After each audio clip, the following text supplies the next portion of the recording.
So Yeah, and as I've said too, I sometimes think that those people who do it just for love can stick with it longer, because if you try to make a living out of it, and then if you're like doing gigs at the local bar and they're like play the top 40 and you're not feeling that music, it could end up souring you on just being a DJ overall.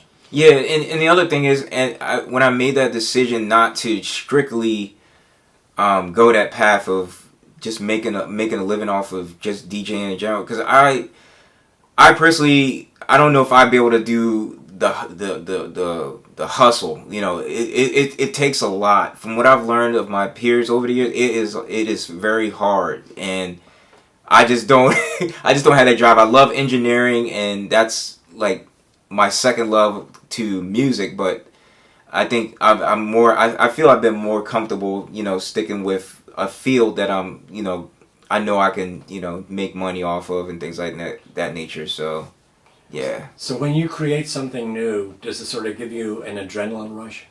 Yes. So going back to my letter project, there's times where, even, you know what, speaking of it, so there's times even at my job, going to my 9 to 5, where I'm feeling down and I go back to my number one thing, music. Right. And it's like, hey man, alright, this is just me talking to myself. So I'll be like, hey man, let's go make something downstairs, get this stress off of you, and just, because we know at the end of the day, when we're successful with whatever project we come out with or finish, we're going to be happy, and we're going to address that curiosity of those people who are wondering what happened to me or how come I've been putting out content for a while. It'll be like a refresher, or it'll be like a fresher breath air, or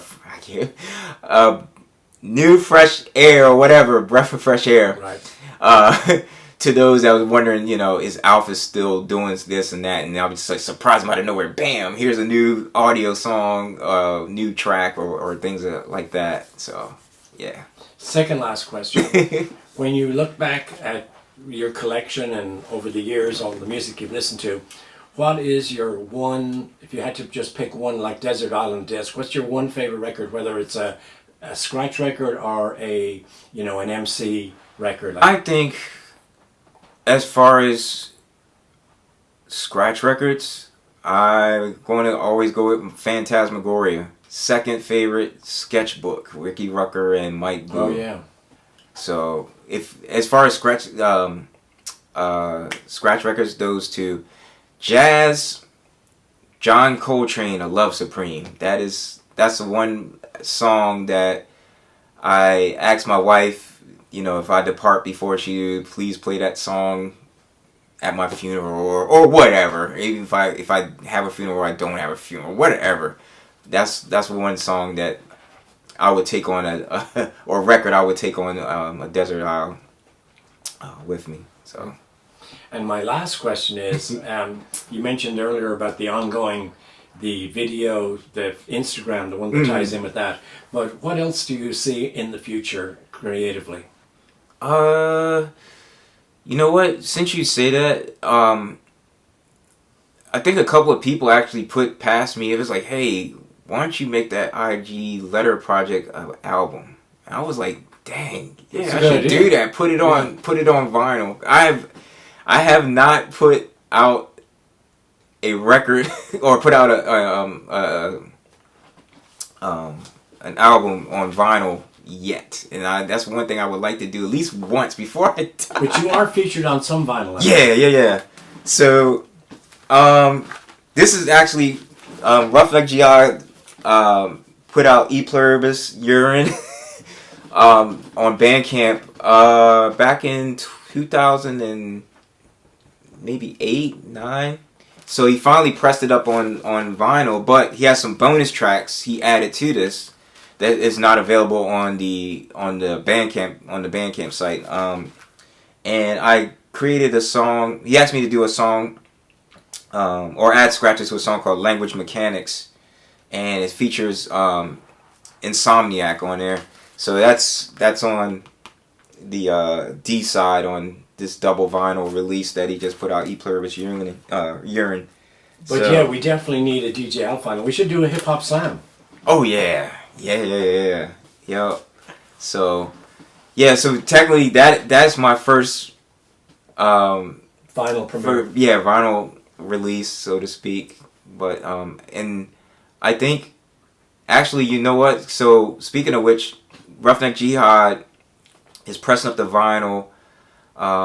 The AAA project. It's out on Bandcamp, and I was featured like 90% of the production that I did on that album, scratches and sometimes some of the beats. Yeah, so that's coming out I think next month.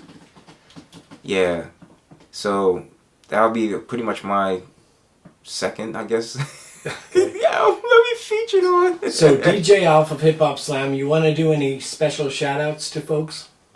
I want to shout out to you, Billy. A shout out to my brother Tony, my wife Rachel, my mom, Mama T, Mama Thomas, Jam Burglar, DJ Select, DJ Rags, D Styles, Ruckazoid.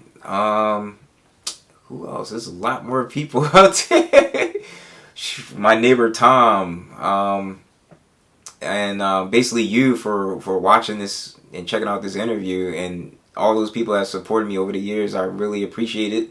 And for you, those that's wondering where I'm at, I'm still here, just not putting out a lot of product like I used to back in the day, but I'm still doing it whenever I can. Of course, things, life things happen, and hey, I'm still here, and I'm still doing things to try to make me happy and help me progress in life. So yeah, I'm not going anywhere. Thank you very much, DJ ALF. Alrighty, no problem.